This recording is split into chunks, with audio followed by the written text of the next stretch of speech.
Now the news for the East Midlands, I'm Anne Davis. Good afternoon. Well, first this lunchtime, the Bishop of Leicester has told us that he's concerned about rising tensions around the asylum system. Now there have been angry protests about several hotels housing new arrivals here in the East Midlands.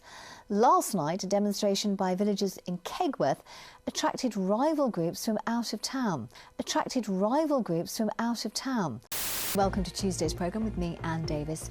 Well, first tonight, the Bishop of Leicester has told us that he's concerned about rising tensions around the asylum system. There have been angry protests outside several hotels across the East Midlands as channel crossings fuel a growing backlog. So, tonight, we're taking a detailed look at how this region is being affected. We'll hear from a couple whose wedding was cancelled and a first-hand account of life inside the asylum system. Here's our social affairs correspondent, Jeremy Ball. The asylum system's so politically explosive because of images like this. Small boats make it so much more visible and so much more dangerous too. And this morning a police crackdown on suspected people smugglers here. This is footage from a raid in Nottingham. 2 Albanian nationals in their 40s have been arrested in Sherwood and Basford, suspected of using an inflatable boat to collect migrants from Belgium. And those crossings are now fueling a growing backlog of asylum claims here. Let's have a look at the numbers across the East Midlands government region. There are now almost 3,000 asylum seekers in dispersed accommodation, often house shares where private landlords can get incentives like renovation work. And well over 3,000 others are in 30 temporary hotels. So I've been to Long Eaton, where people have been living close to 2 of those hotels for several months. Just listen to the range of opinions here. Oh, it frightens me, it bothers me. I think there's too many. There's enough of ours over here that need help. Old people need help. I've got more in common with an asylum seeker than I have with somebody who's dodging the £5 million tax bill. So I think we've got to be careful we're not missing where the real problem is. Doctor's appointment, you can't get one because there's too many people waiting. Hospital appointments getting cancelled because they're overcrowded. You've got to understand that these people are coming from war-torn countries and stuff, and if you was in their situation, you'd want the same thing happening to you. Army sites and RAF sites, they're all got empty houses on, so I don't know why they don't turn some of them into the housing for the asylum seekers. Personally, I don't see why they don't set up a job centre on the beaches, because there are so many qualified people coming in by boat. There are people who can fill all these skills gaps. You wouldn't come across the channel unless you were desperate. We can't cope, can we? That's what I think. So who are those asylum seekers? Well, they're people who've applied for the right to stay here as refugees. To succeed, they have to prove a well-founded fear of persecution, a system set up after the horrors of World War II. But there's anger now about how that's being exploited by economic migrants and criminal gangs.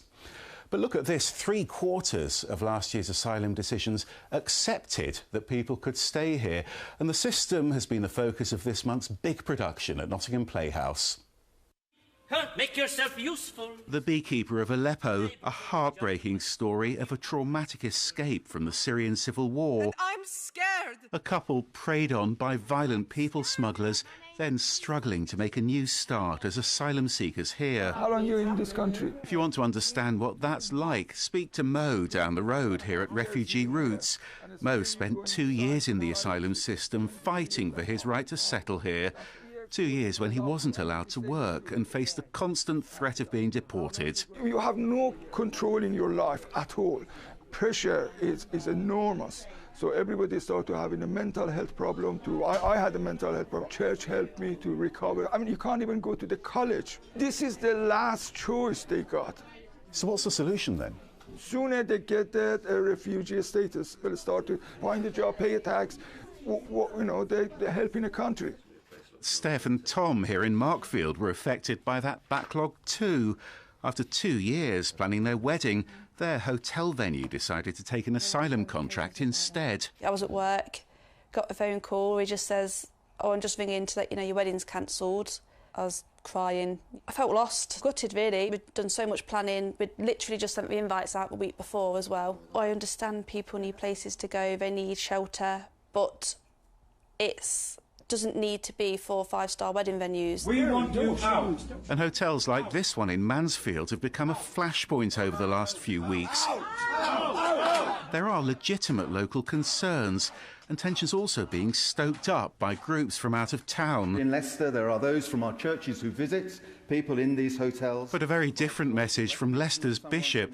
He wants more understanding. I think we have a basic human duty to welcome people who are at danger in their own country. I am worried about the rhetoric. We've become very polarised as a society. People feel it's acceptable to use very, very strong language, which I think is a real shame. And actually the numbers of people that we take here in the UK are far smaller than even our neighbours in France or Germany.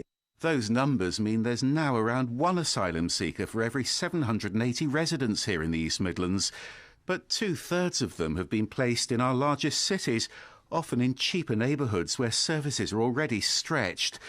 So now plans are being finalised to spread that accommodation across the region more equally. The 3 city areas have taken a far greater share. They are very often concentrated in specific wards, in specific streets. What local authorities are saying is that they're too great numbers. You need to widen that more evenly across the area. You need to widen that more evenly across the region, because if you place too many people in limited numbers of streets, it does have a negative effect, and it's much more difficult to provide care and support they need. Back at refugee roots, there's care and support for migrants, whatever their legal status, a place to socialise, to learn English too, to be treated as a human being.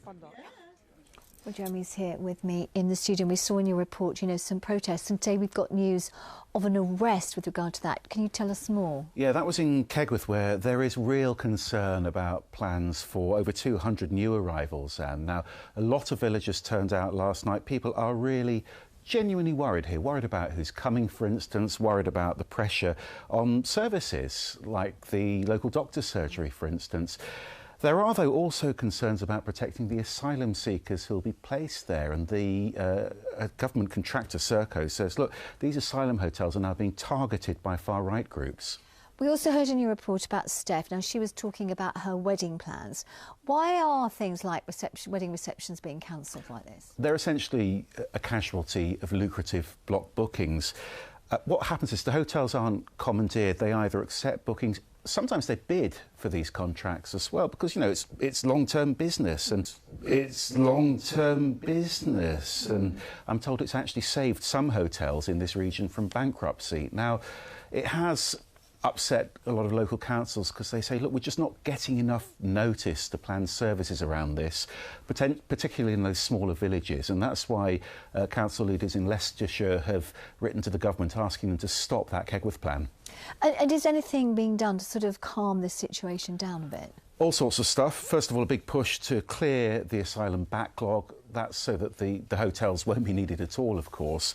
The government's also planning to actually stop people claiming the right to asylum if they arrive here on a small boat. Now, they argue that genuine refugees can come on resettlement schemes instead, like the ones we've heard so much about for Afghan interpreters and Ukrainians. What critics worry about is that a lot of refugees simply don't qualify for these resettlement schemes. And what the Bishop of Leicester says is that people fleeing violence actually need much easier routes to come here. What both sides do agree on, though, is the need to stop those people smuggling gangs. Yeah. OK, Jeremy, thank you very much indeed for that.